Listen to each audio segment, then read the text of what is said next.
Hey y'all, I'm Rachel, owner and artist at Stella Rose Boutique here in Greenville, Tennessee. Welcome back to my channel. If you are new here, hit that subscribe button for me and mash that notifications bell so you won't miss any of my upcoming videos. I had the privilege to attend Creative Con 2022 a couple of weeks ago at the beginning of the month in Jacksonville, Florida. Miss Melissa Morrow from the Vintage Bee Design Company hosted, organized, and put the entire event on. She had an amazing array of speakers that I learned so much from. Things that I was already making mistakes with my business, things I needed to change, things I needed to start and implement. I'm so excited. If you are thinking about starting a creative business or you've had one for 10 years, this event is for you, and you can still purchase the tickets for the online version. She had a professional videographer there who's compiling all the content into edited videos, so you have the opportunity to watch the videos that were done live while they were happening, and the edited content ones too. You don't want to miss this. I will put the link for that below in the description box. She's also started working on next year's event, which will be held in Chattanooga, Tennessee, August 3rd, 4th, and 5th. And on August 6th, that's part of the longest garage sale in the United States. I believe it's 7 states long. I'm super excited, and I can't wait for that event. So when we got back, I went right to work, and we reset the entire shop. It has never looked so good. I'm so excited. This is at my brick and mortar in Greenville, Tennessee. And on my live, there's a live on it on my Stella Rose Mercantile and Boutique page that you can see the whole shop. I'm so excited to share all of these steps with you guys. We are also going to start Facebook Live sales. It's going to be on Wednesdays at 7 p.m. on the first and third Wednesday of every month. And also, weekly, we're going to start doing some live painting and question and answers and just hangout sessions. And it may grow into more than once a week. We'll see where it takes us. But I'm super excited to share all of this with you guys.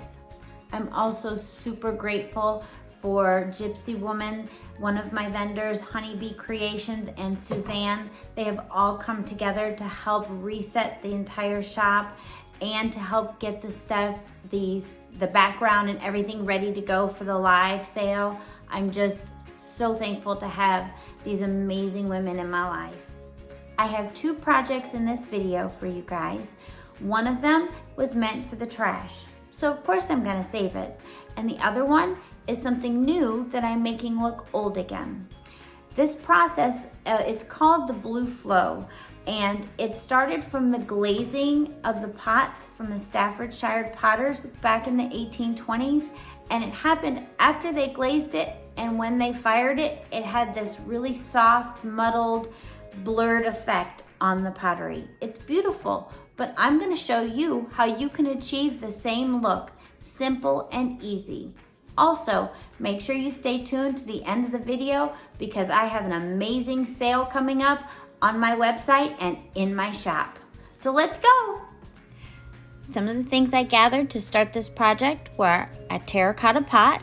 I used my Klingon brush, and I gathered my Iron Orchid Designs brayer, a thin mount, and the Rose Toile Stamp, and my DIY paint in Hay Sailor and White Swan. I got a cardboard box together, an X-Acto knife to cut out part of the cardboard box, some old lint-free rags. I cut up some t-shirts, and a bucket that you can put some watered down paint in.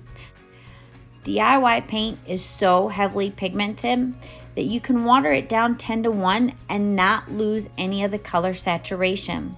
So I wanted to try applying the whitewash in a couple of different ways to see which way I liked it better. I liked both ways.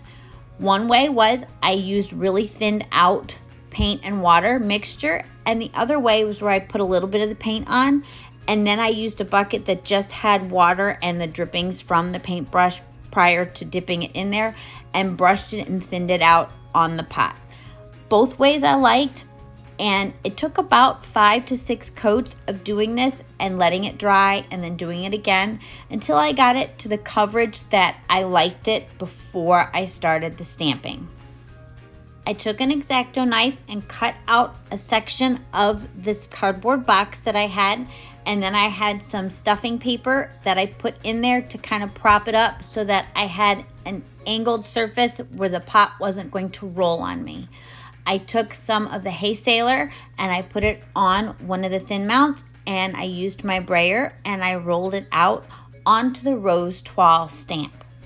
Then I took the stamp and I put it on top of the rounded surface for the terracotta pot, and because it's in this box, it's not rolling.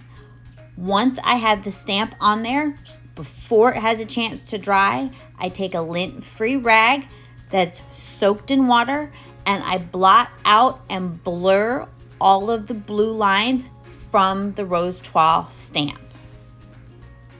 Hey y'all, don't forget, every time you place an order at stellaroseboutique.co for any stamps, you will receive a free thin mount board.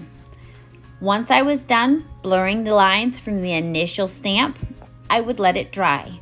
Sometimes I let it dry naturally, and sometimes I would let it dry with the heat gun because I wanted to see if there was a difference in the final outcome, and there was not. I then applied some of the hay sailor to another section of the Rose Toile stamp, and I applied the stamp, part of it to the blurred lines and part of it to the white part of the terracotta pot. I applied even pressure all the way around on the stamp, and then I lifted it straight off so that I had a very crisp impression of the stamp over the top of the blurred lines. I continued this process of stamping it and then blurring the lines all the way around it, and then putting a new crisp stamp over the top of it until the entire pot was covered. I did leave spots intentionally of the pot where it was not covered or blurred in any blue so that you can still see the initial whitewash in many different sections of the pot. What I liked about this project is that I chose the Rose Toile stamp and I did it in blue. However, I think you could do this with any stamp that you liked best and put any color to it and use the same process to achieve the same look. Let me know what you guys think. This adorable little chair was headed to the dump, and I saved it. It's a little wonky and it leans to one side, but that's okay. I don't mind. It's not my color scheme, but I can solve that. You see there's a little bit of rust on it, so I took out my 80 grit sandpaper and I sanded that right off. I also sanded the chair so that it would give some texture for the primer to stick to it. After I lightly sanded the entire chair, I made sure that it was clean and dust-free from any of the particles left over from sanding it. Then I got out my go-tos from Rust-Oleum to use on the rusted metal. So I used the rust reformer on this one because I didn't want it to continue to rust even though I had sanded the majority of it off.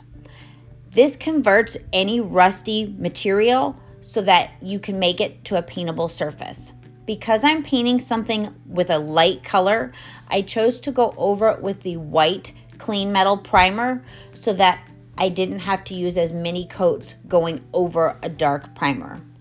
I decided to use my DIY Cottage Colors in vintage pink to start with the chair, the backside, and the seat. This paint is all in one. It has a sealer top coat already built in. It is amazing. It goes on so beautifully. I then decided to use the gray skies from the Cottage Color line from DIY. It too is also an all-in-one with the top coat sealer already built into the product. I used that on the edges and on the bottom part around the chair. I did use 2 coats of paint, both in the gray skies color and in the vintage pink in the DIY Cottage Colors collection. You can see here the coverage that I had from the first coat with the vintage pink and here where the second coat is going on. It is superior coverage. There is minimal brush strokes when I'm using my Klingon brush and the paint self levels out. It is amazing.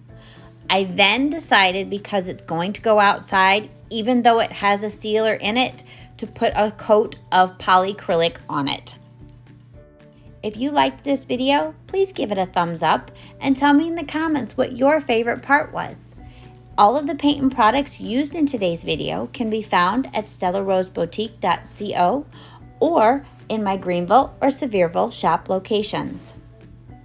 Tomorrow, June 22nd at 7 p.m., come on over to the Stella Rose Mercantile and Boutique page because we're going to be having our very first Facebook Live sales event. Also, I'm almost at 700 subscribers, and as soon as I hit 750, we're going to be having another giveaway, just like we did at 500, so I can say thank you for supporting my small business. My big announcement is as soon as the sale is over, all of my product, excluding the DIY paint line, online will be on sale at 20% off until the end of the month.